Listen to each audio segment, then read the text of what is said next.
नमस्कार शिक्षक मित्रांनो, निपुण महाराष्ट्र कृती कार्यक्रमाअंतर्गत भाषा विषयाच्या लेखन कौशल्य विकसनासाठी काही अध्ययनस्तर दिलेले आहेत। या अध्ययनस्तरापैकी एक 16वा अध्ययनस्तर 4 ते 5 सोपे शब्द व सोपी जोडाक्षरे युक्त 2 ते 3 वाक्ये योग्य विरामचिन्हांसह व आकलनासह ऐकून योग्य गतीने लिहितो हा अध्ययनस्तर आहे।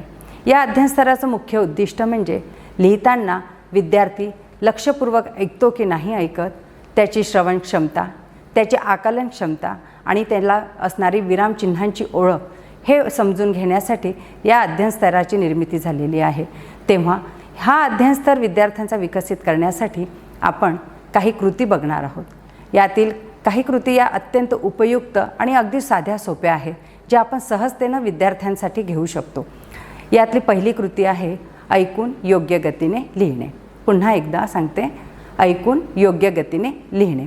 या कृतीसाठी आपल्याला विद्यार्थ्यांना काही अगदी छोटे छोटे सोपी जी वाक्य असतात ती सोपी वाक्य विद्यार्थ्यांना सांगायची आहेत आणि ही वाक्य सांगताना विद्यार्थ्यांनी ती लक्षपूर्वक ऐकून आपल्या वहीमध्ये लिहायची आहे।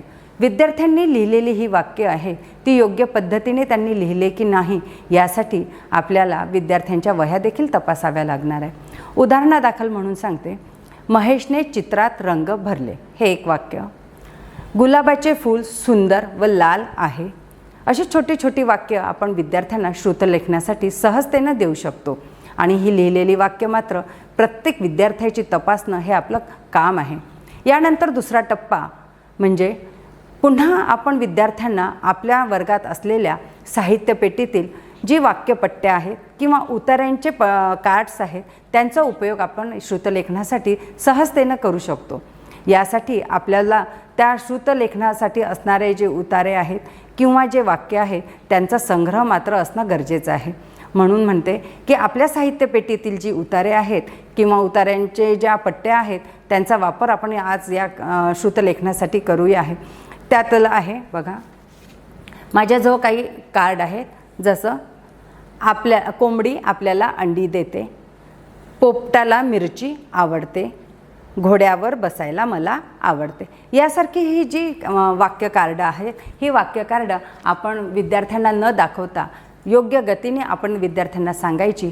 विद्यार्थी ही ऐकलेली वाक्य आपल्या वहीत लिहितील। वहीत लिहिल्यानंतर त्यांनी ती योग्य गतीने लिहिले की नाही पुन्हा एकदा आपण विद्यार्थ्यांच्या सगळ्यांच्या वह्या तपासायच्या। पुन्हा काही नवीन वाक्य द्यायची।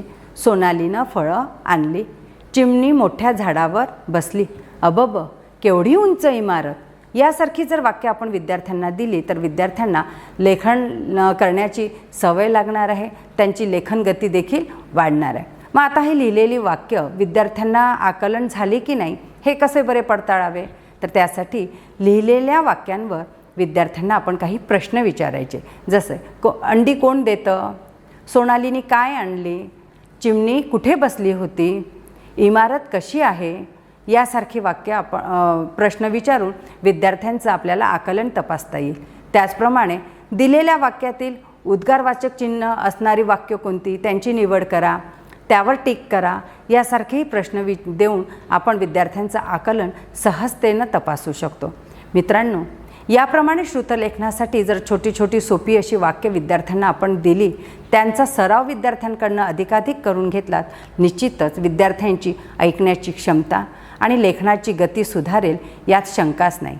धन्यवाद।